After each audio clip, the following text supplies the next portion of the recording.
Tupperware. You know what this is? Tupperware. You know what this is? Well, not the stuff inside. Yeah, it's Tupperware. Tupperware. Yeah, those are nuts. Just ignore them. Okay, so, dreams in a graveyard, right? This is what we're talking about. Dreams in dreams. They could be small. They could be big. But I heard on the news today that Tupperware was like, I don't know, 7 million, 17 million, 70 million. I don't know. Go look it up. But they're like millions of dollars in debt, and they're very close to bankruptcy. Okay. Wow. So they're all trying to figure out what happened, right? Obviously, Tupperware didn't shift for culture, right? So, because I stopped buying Tupperware a long time ago. I mean, you could tell, look, it's orange. The colors aren't even today, right? But I remember when I was in my mid-20s, just married, and I had this dream of bringing my husband home, just like all of us did, right? So if we just got in business and did really well, we could bring our husbands home and we could spend all day with them, which we were pretty naive back then to know if that was really good or not, right? Probably not a good idea, but we didn't know that. And we never really found out because Tupperware was a very difficult business to be in. It's a, networking, multi-level business, right? But I remember just signing up. I signed up for Tupperware. I signed up for Arbonne. I signed up for, there was a couple more before I realized, ain't gonna happen. Well, and even we signed up for that One Hope wine thinking, maybe. Oh, yeah. Yeah, maybe we could support what we do musically with it. Nope. We just decided, no, there's nothing in there. I know, empty, just like their promises. Just like their promises. So they are actually, I think, thinking of sending some jobs to Mexico to try to survive. I think they just didn't shift like Pampered Chef did, like online. No, I'll tell you what happened. I know exactly what happened. What? They didn't account for Country Crock. Remember Country Crock? Oh, the butter? Yeah, I don't know about other people. See, that was always a fun game is after you used all the butter out of the country, you saved the containers. Yeah. And then it was like trying to guess which container had what in it because you couldn't see through them. Okay, but they replaced Tupperware. And I do remember Tupperware being like famous for its patent. Yeah. Because it had the paint cans, right? So you do this. And I really actually kind of miss this one where you have this here and you put it on top and you just press it. I mean, I miss that, right? I haven't seen that in like Rubbermaid or anything like that. Yeah. So I might go back and check some things out. And they're like long lasting. I say like a lot, don't I? But anyway, what I'd help them out. Okay, so I'd like to talk about a couple things. How about Tupperware's dreams and why Tupperware's dreams is going down, and maybe a lot of other marketing, sales, network marketing, multi-level, and why we thought it was even possible. And with some people, I think it was. I mean, they did kind of make their dream come true. But multi-level is just not, I don't know. I mean, it's sales just like anything else, right? If you're not a good salesperson, you know what I'm saying? You want to buy this? See? No. See? Yeah, you're not even interested. No. But it will make your life better. $10. No, thank you. See? I'm not a good salesman. That's okay. So anyway, have you ever done anything outside of the One Hope, or your wife tried a multi-level company? No. No, never? But you've seen other people do it, right? So basically what happens is you have a party, because back then, we were... Tupperware party. We were mothers at home. I mean, I was like at the end. I remember Tupperware party. I was at the end of mothers at home.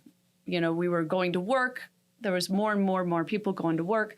But, a lot of people just needed some people, adults, other adults. And I really remember that in my mom. And we would all get together and they would say, look at all the money I'm making and look what you could do. And look, I've got a car and these trips. And they really lured you in to it being possible, the dream being reachable, right? But it really was a lie in how you got there. Just do this or just do that, right? And so you're sitting there, oh, well, maybe I have some friends. Like, all you do is invite some friends over. And then you're doing the same speech to them, and it just levels down.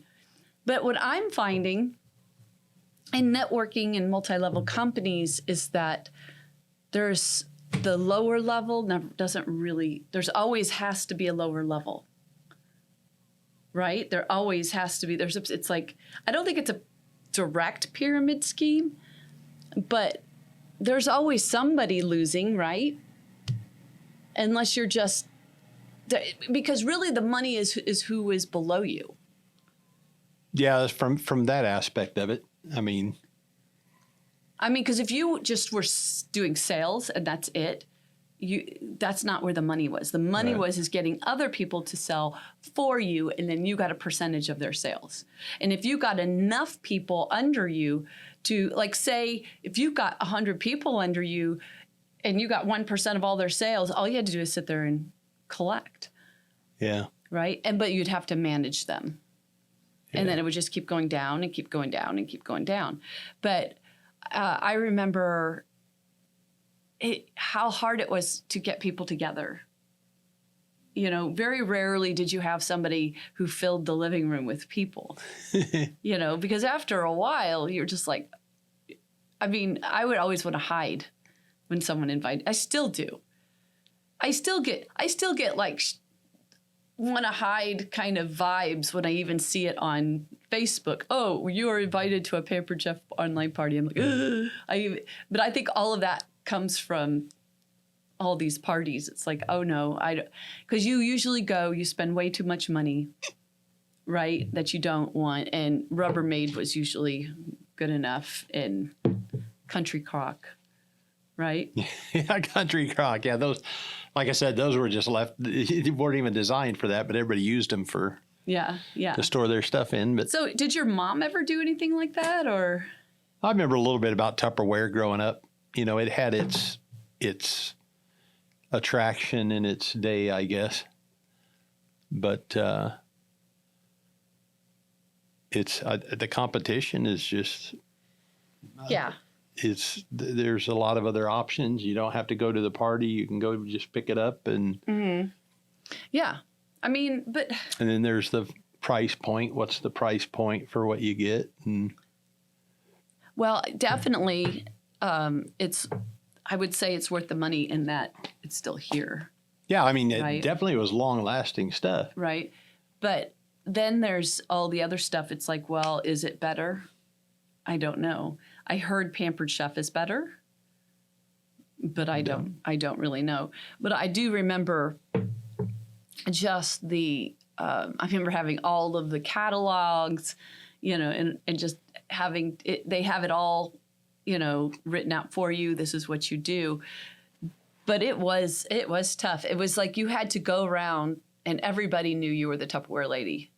Everybody. You were the Tupperware lady. I do the Tupperware. I do the Tupperware. And you had your cards and you were constantly, hey, you want to have a party? Hey, you want to have a party? And it just was, awkward. It was awkward. Because I think it's sales. And the people that did sales are the ones that were really good at not only moving the product, but luring you into being a consultant and getting some parties booked. And I was one of them.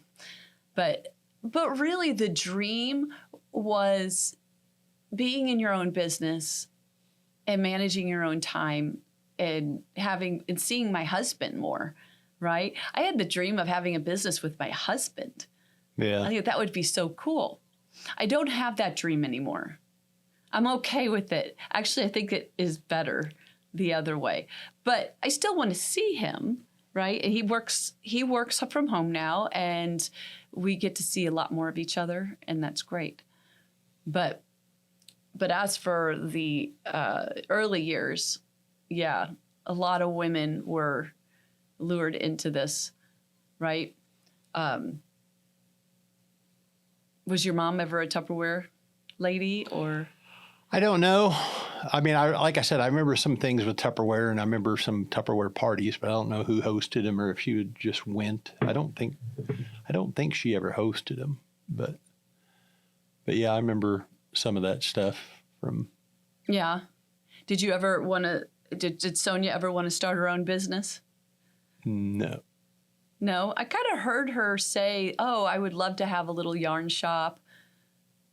Yeah, I mean, maybe something like that, but not. And I've heard Not you through say, this. like, there's this one company that you're really loving and you're coaching in and thinking that it could bring in some income. Yeah, it's just residual stuff. I mean, But it's Just to still cover. it's still the same idea. You're working for a company, right? yeah. And so I think what's- the difference, though, is, I mean, I'm not looking. It's like those other schemes are set up where you have to. If you don't offset, they give you the selling of the products, and you've got to go find people that want those products and make the sales pitch. Where this is, I'm doing what I do. People are saying, "Hey, what are you doing?" Right? And so I'm just telling them. And if So do you have clients? I don't have any at the moment. I mean, but in the company, do you have clients? And you make commission off of what you sell? If you sell something, If yeah. you sell something, but you could.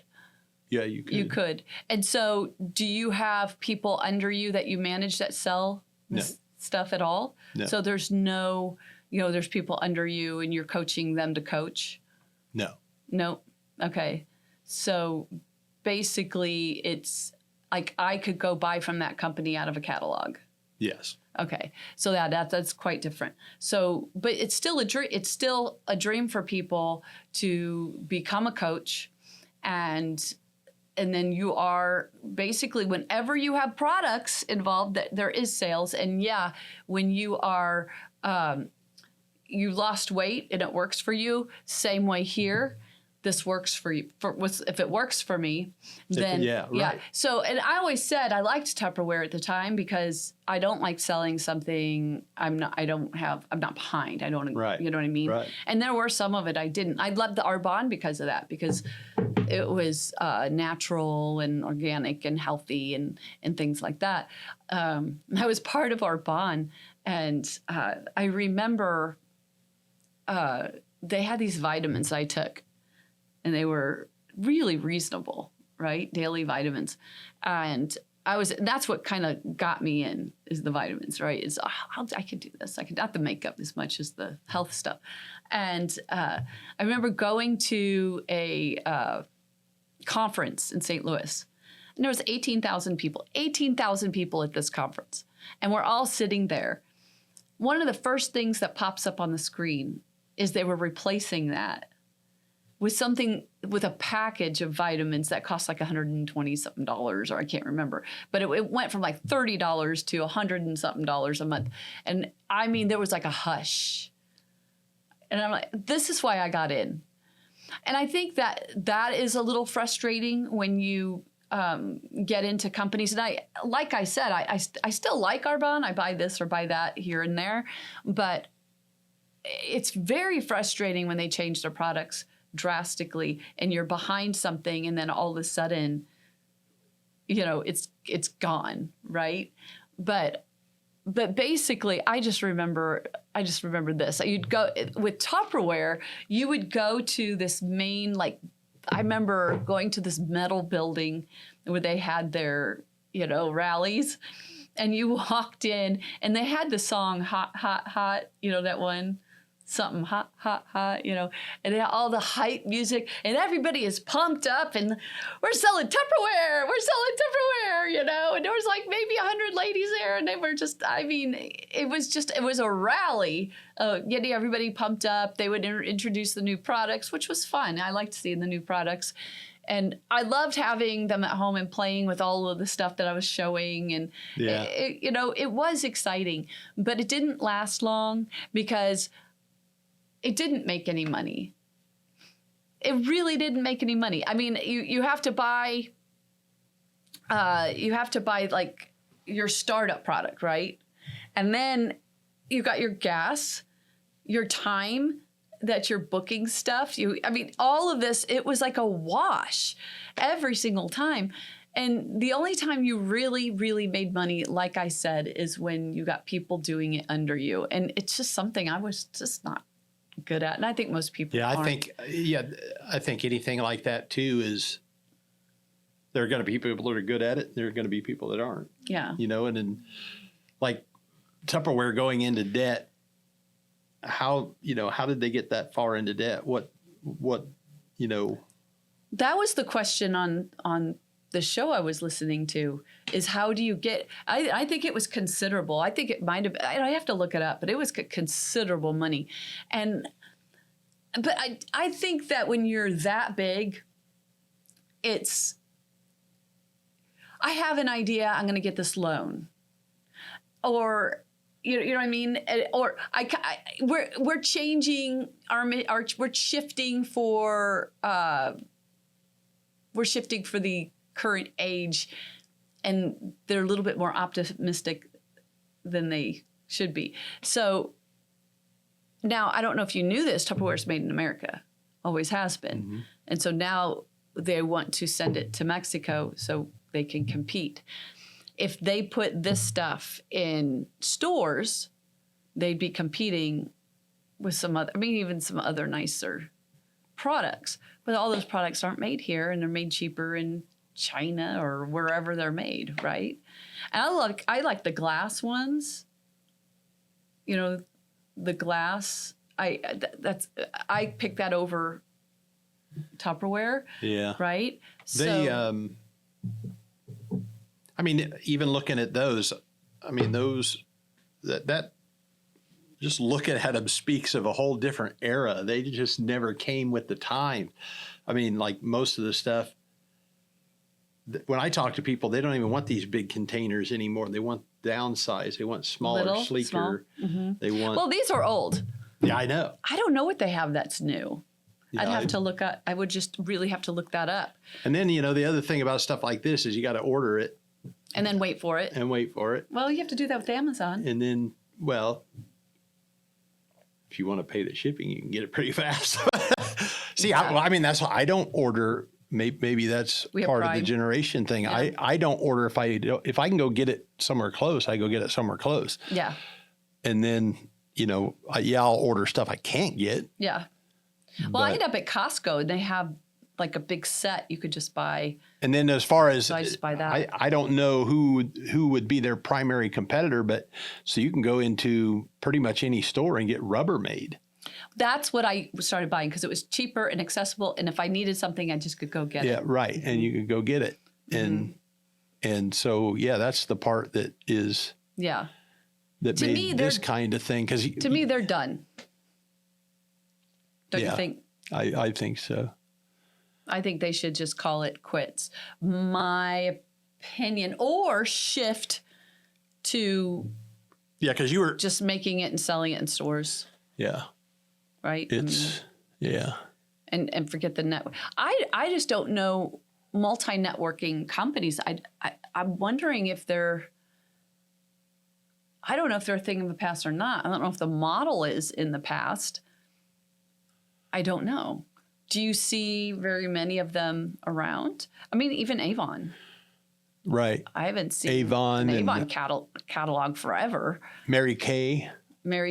I do. I know. I've seen Mary Kay around. I've seen Mary Kay around. Okay, but like I said, it's not as much as I did when, I was in my 30s. Of course, maybe they don't think people my age need makeup. I don't know. We definitely need the facials, but Well, that's like so you're talking about that thing that I'm in. Yeah, you can if you want to go have coaches and coaches and things like that. If that's something you'd like to do, you can do that. I guess the biggest difference is though you don't have to buy a bunch of product and have it at your house. Or you don't have to. You don't have to get into that. If somebody says, "Hey, what are you doing? Can I do it too?" Yeah, that's fine. Now, will that company give you a portion of money? Say, "Hey, good. You brought somebody here. Yeah, we'll pay you some money." Yeah, they do that. So, do you use Tupperware at home? No. What do you use? Like I mentioned, probably the Rubbermaid stuff and the stuff that you get. Some of it's dollar store stuff. Yeah. Yep. So see, that's the other thing. Sonia doesn't want the containers. Like she's very particular about sizes of the containers, where they can be. You don't want them filling up your cabinet. Oh, the lids. They're like socks, right? Yes.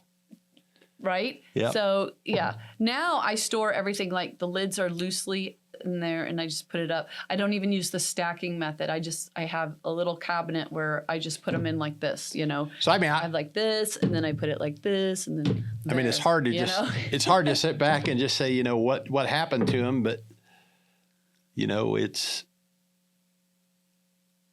we're definitely a society of convenience now, and having to go. Yeah, you got to go to the party. You got to listen to the spiel. Yes. Then you got to decide you want something. Then you got to wait for it, and then you got to. And that's just not, society isn't there anymore. Okay, so do you think people are less social than they were? Yes. What do you think happened, other than like Facebook? Or maybe they think they're social because they're on Facebook. Yeah, I think that's exactly it. That there's a degree of I'm social because I'm into social media. Yeah. Well, it's media. It's not real. We've talked about it. How many people can't sit there and relate to somebody correctly?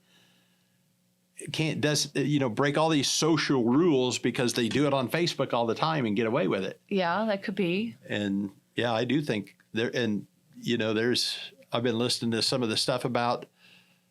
They're talking about putting warning labels on with kids in social media, saying it is just as bad as when they had all these kids going out and get all these energy drinks, and they're saying that is horrible for your health and it's going to have long-term problems if you keep doing this. And now you've got the developers and you've got medical people saying, social media is no different. And you got schools now starting to say, nope, can't have your phone. Well, as I mentioned, they're talking about putting labels on, careful about the overuse of social media. And I forgot what I was going to say. Oh, sorry about that. No, that's okay. I should need to write it down. I was going to say that that people when I was this age, I was having kids. People that have kids now, even like the piano lessons that I give, a lot of them are like into all these sports too, and piano. And I could always guarantee, I could call it. Not all the time. There are those exceptions. But most of the time, a kid that's in sports and piano will only last about a year in piano, or even 6 months to a year. Because they can't do it. They just get their kids in everything and they just burn out. They just can't do it. And I'm seeing young people now that, even if they wanted to get into a business like this or had a dream of having a home business, their kids are just too busy. Everything's just go, go, go. Even church. When I was growing up, we went to church on Sunday morning, Sunday night, Wednesday night, Friday night. I know it's crazy. That's just what we did. Now we don't even I'm barely able to make it on Sunday morning. Yeah. We're so busy. And I think the allure of this, or the way it was, is, yes, there are people that can do it, but it's like anything else. Well, I think to an extent they tried to, anybody can do this. No, anybody can't do this, because if it is your business, you need to work your business. And so a lot of people, I don't have to do anything because everybody's going to buy Tupperware. No, Right. you still have to work your business. And I think that's something that you got to be careful about too, is if it's the old adage, if it's too good to be true, you just sit back and do nothing and can, no, I guarantee if you looked at the people who are successful with Tupperware, they worked at it. Right. I think that if I would have known I was a good teacher back then, I would have just taught. But the allure for me and many others was the idea, not necessarily that it was not a lot of work, but that it was possible. Right? If you would have came up to me and said, Connie, not just you, it would probably have to be other lawyers. Like if like 10 lawyers came up to me and says, Connie, you'd make a great lawyer. You need to be a lawyer. I would probably do it because I believed I could be that, right? But I know that that's a lot of work. But if I was convinced that that was worth my time and I was good at it and I was going to have some mastery in it, I would do it. And money. I think that's the allure for me was, and I know for a lot of others, was it was possible. $100,000 a year was reachable. And what was easy was the process, not the hard work. We knew it was going to be work. Right. We didn't realize how much work. I mean, if I did a party every night, every day of the week, I would not make that much money. Right. Right. You had to have other people under you. That's what made it difficult. And even with you, it's just like the only way that you are going to be able to make significant money in a company like what you're talking about is that people are going to rebuy and come back. So if you got enough people that was buying under your name, and say you had 1,000 people and 500 of them stayed with the company, buying from the company for 10 years. Right. You have like that passive or residual or whatever. Right. But you see what I'm saying? So I think the lure, the dream was, you could make enough money and you could do it quickly. Right? So but I saw the work and the process was all there. They had it all laid out. What I didn't count for was the skill of sales. And I think sales is a gift as well. It's a natural gift. When Ellie was selling, oh my goodness, I watched her. It was just like, that's why you have the saying. How do you do that? That's like why you have sayings, there are people that could sell siding to people with brick homes. Yeah. There's people that could sell ice cubes to Eskimos. Yeah, that was her. She was amazing. Those types of things. She was amazing. But, I think that to be good at something like that, you have to be the Ellies of the world. But at the same time, the people like me, what I have come to realize is I am not sales. Right. And watch out for salespeople. So I've learned to say no. I've learned the 24-hour rule. Yeah. But that was the dream. I mean, I always wanted Bob home. I always wanted us to do things together. And I wish I would have spent a lot more time on other things. Mary Kay, the goal was to get the Mary Kay car. The pink Mary Kay car. I never wanted the pink car. And then they changed it to any car. You just had to have Mary Kay on it, which, okay, I can do that. I never sold Mary Kay, so it was Arbonne. Arbonne had a car as well. and trips and things like that. And you saw the people doing it. You saw people going on these trips. So I was like, oh, it's possible. Not realizing they are just really good at what they do. They're just really good at what they do. And they're good at selling me, selling me the idea. So, but that was a dream. I had 3 kids at the time before I had Maggie. I gotta say I had fun at it. I did have fun. I was disappointed at the end, but because, I'm like, this isn't going to work. And then I said, oh, I'd never get into it again. And then I forget. The next one came and I got into it again. And I forget it's possible. It's possible. Somebody invited me, and some of these things are outlandish too. And we're talking a good 15 years ago, but somebody invited me to something that was some kind of cookware. And it wasn't Pampered Chef, but it was some cookware. You had to have these parties, and then when you went out to the party, and the thing that just blew my mind with that, it was like for a 12-piece set, $3,900. It's like, you're out of your mind. Number one, tell me why this $3,900 is different from the set I can get from $150 down the road. I don't know. Or and then.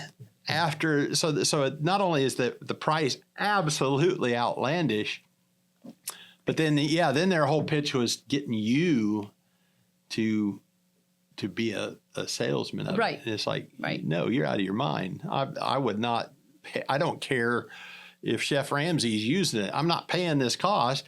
You can't sell me on what is the value, because I don't have to, because I can take 3 scrubs less on my, my scouring pad, and then the whole pitch was, against, if you use cast iron, how bad that stuff is. It's like, we've been using cast iron as a society for maybe aluminum, but not cast iron. Because they tried to gross you out saying, the pores, when you heat it up, the pores open up, and then the food goes down in the pores, and then it sits in there. And it's like, because we know all the people getting sick off cast iron. I've been using it my entire life, so my family has. Yeah, you get cast iron up to what 300-400 degrees, you're fine, right? Yeah, and then it's the whole pitch that you've got to rip down something to try to sell your product, and it's like, no.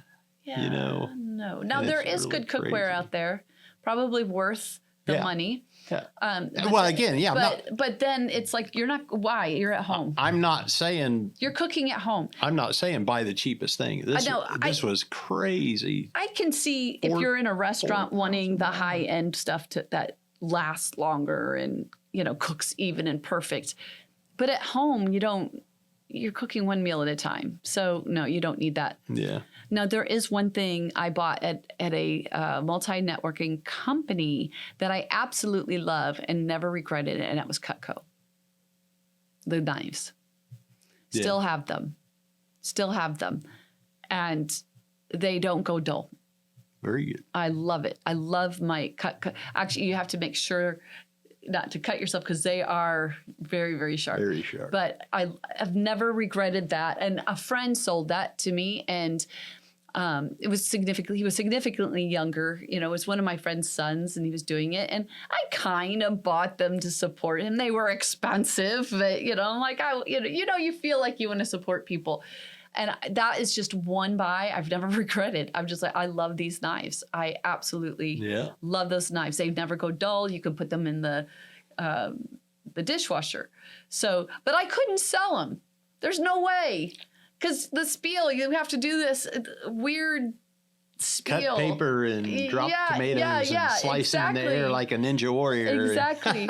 But I do like them, and I've never regretted them. But hey, I wish we could get commission off of everybody that's going to be buying Cutco now, but we should put something under there.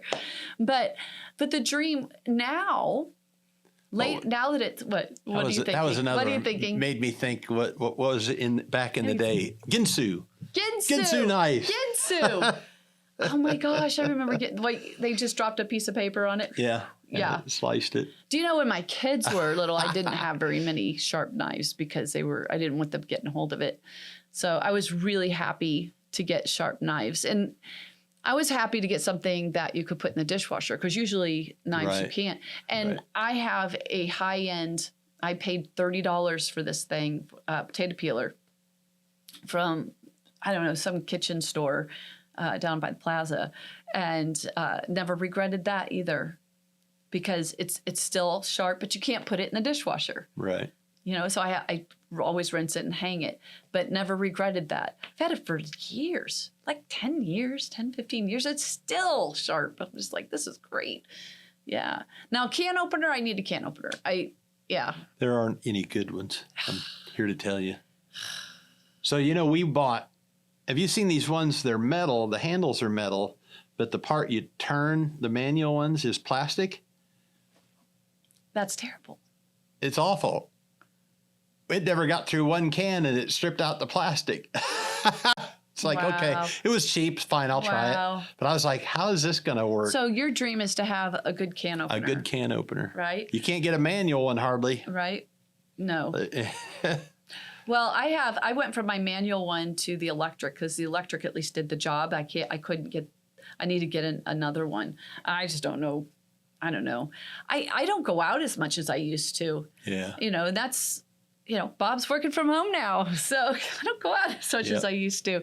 So Bob will go up to the grocery store. You know what? This kind of reminds me of, you know, when you're talking about these multi-level things, I think, you know, when I was at my Nashville songwriters meeting, there was a guy that was a contestant on, I can't remember if it was The Voice or American Idol there. I'm going to get some water. You keep going. Yeah. And he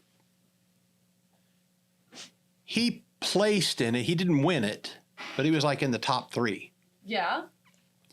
But one of the things that he shared with us, he said, look, he said, I'm not telling you don't ever go on The Voice or don't ever go on Sure. these programs. Sure. He said, but in our case, they had contracts there that if you won, everything you did was signed over to them for the next 10 years. And again, I don't know which one it was that I can't remember which one it was he did, but he said, so understand that. So you're whatever you do is their stuff because they backed you through that. And then he said the other part was that despite how they make it look on TV, he said it is entirely scripted. He said the stuff that you swear, you know, when they find out, oh, you know, he was at the show and his dad had a heart, that all is scripted, all of it. And he said they even knew who the winner was going to be before it was over. And so you're having to go through this. And he said, with that said, he said, I'm not telling you don't do it. He said, I'm telling you that if you do get into it, just understand what you're getting into. And he said, so here's the positives out of it. He said, I met a guy from Sony Records that became my employer. He said, now I work for Sony Records. So he said, so obviously there was some good things in Right. it. So But he how said- are you linking that to Tupperware? When these multi-level things is what we're talking about is it's some people can work it, but if you get into it, just know what you're getting into. Whereas what we were talking about earlier is they make it sound like, oh, anybody can just do this, and because the stuff sells itself, right? Well, not anymore, obviously. Unless they do this one. Unless they do that Do one. this one. Yeah. I would buy these. I wonder if they still have these. Because look, I'm serious. Look. Right this? This is my favorite. I would buy these. Yeah. And then the other thing with these things, like they get these spots on them after so many times I know. where they get damaged or whatever else. Well, you know why? Because they're not microwave safe. Yeah. That's microwave. So That's someone put it in the microwave. yeah. And So that's what I was bringing up. The thing about the Nashville songwriting deal is he said, look, he said, you go into it eyes wide open, just understand what you're going into. And it's the same with this kind of stuff. And you know, obviously, I mean, that stuff's very dated. well, this I bought, probably 95, maybe 90s, late 90s. This is late 90s. This And if you do get 80s, it, 70s, I don't know, something like that. and then you have this, that And I like how you can pick it up. Like the old ones, they might go back to some of these old, yeah. styles. And the other thing is, it's a two-way street. So even if you're good at, you can sell that stuff. Well, the two-way street is hopefully the company, you're trusting that the company is going to keep up with the times and shift with the culture and shift with, being relevant and stuff. You can't sit on your laurels and think, oh, my stuff's the best and it's always going to be. No. Yep. I honestly think they should have just long time ago, just been an upper end container company. You could have, not at Walmart. I would have sold it more, Kohl's, things like that. I wouldn't, or even JCPenney. I don't know if JCPenney has that kind of stuff, but I know Kohl's does. And the other thing, my gosh, this society Target is, or TJ Maxx. I don't know. our society now is so disposal. Everything. Think about all the.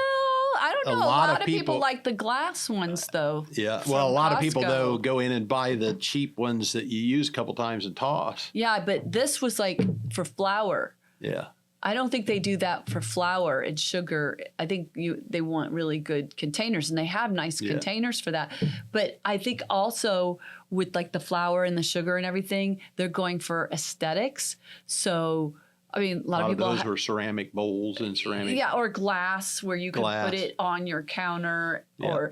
and sometimes they're even beautifying their pantries or their cupboards. So I think that for the little ones like this, yeah. But for your brown sugars and your nuts and whatever, they want it to look nice as you open it up. Or that open shelving was popular for a long time. I just think our kitchens are different Yeah. than they were in the 70s or 80s. They're like connections to our living room. Everything's being opened up. People like at my house, it's open. So while I cook, I can watch TV in the living room. Yeah. So houses are being, formed like that. You can too, actually. Yeah. Yeah, you can see your TV right through that. But yeah, so I think, again, the whole multi-level thing that's fine. Some people can do it. Not everybody can do it. No. Matter of fact, I dare say most can't do it. But that was the dream, is to be a Tupperware woman. A Tupperware lady. The dream was to be a Tupperware lady, not woman. I guess you called them the Tupperware lady. So There you go. I think that's what you called it. But yeah, it was an interesting time. Oh gosh, I would so never be in multi-level networking, never, ever. Don't ask me. I'll say no. I'll definitely say no. It's over. I tried maybe 3 or 4 times. I'm done. No. Nope. Well, it's like you said. I mean, you look at how the teaching is just. Oh yeah, I wish I could make that multi-level. Yeah. I have seen that I can probably put some of my own teaching tools up, and I've thought about doing that. I do have some worksheets and things like that. I'll teach you to be a teacher, and you give me 25% of your take. Yeah, that was more like Phil. I had a teacher that tried that. I was like, I don't think that's how this works. But I did it as long as I worked in his studio. I'm like, okay, you got a deal. But if I don't work in your studio, you're not going to be able to get a cut of what I make. But I don't know where that came from. But yeah. He was a very talented teacher, though. I got to tell you, I learned a lot from him. And, I did too. I learned a lot of things. He never really got his stuff off the ground before he passed. I was very sad about that because he had a really good idea for curriculum. So, and just again, it goes to show you that, hey, you know what? He's great at what his knack wasn't the business end of it. Nope, his knack wasn't the business end. And so, but most musicians aren't. Or teachers and stuff like that. But this was fun. This was a fun thing to talk about. And Do you guys have a dream? Did you have a dream of multi-sales? That would be interesting to hear your stories. Or I don't know. I don't have any real funny stories about the parties. I can't think of any offhand. They were pretty kind of boring. I remember, the only thing I remember, because I was a kid at the time, the only thing I remember is we pretty much got kicked out of the room, because the party was going on. That would be my dad, yeah. He always got kicked out of the room when people were over there. And so we'd go downstairs in the basement or something and find something to do. Or if it was a Tupperware party. If it was an afternoon party, you'd go outside or whatever. Yep. Well, this was fun. So until next week, this was talking about the dreams of multi-level networking, really. Yeah. So in Tupperware. So I don't know if Tupperware is going to close. What do you think? Is it going to close? Is it going to? I don't know. If they're in that kind of debt, they're. I don't know if they can make 70 or 17 or whatever it was $1 million by sending some of their work to Mexico. Seems to me like you should be just shifting how you do your whole model altogether. But well, thanks for coming. Thanks for listening, and see you next week.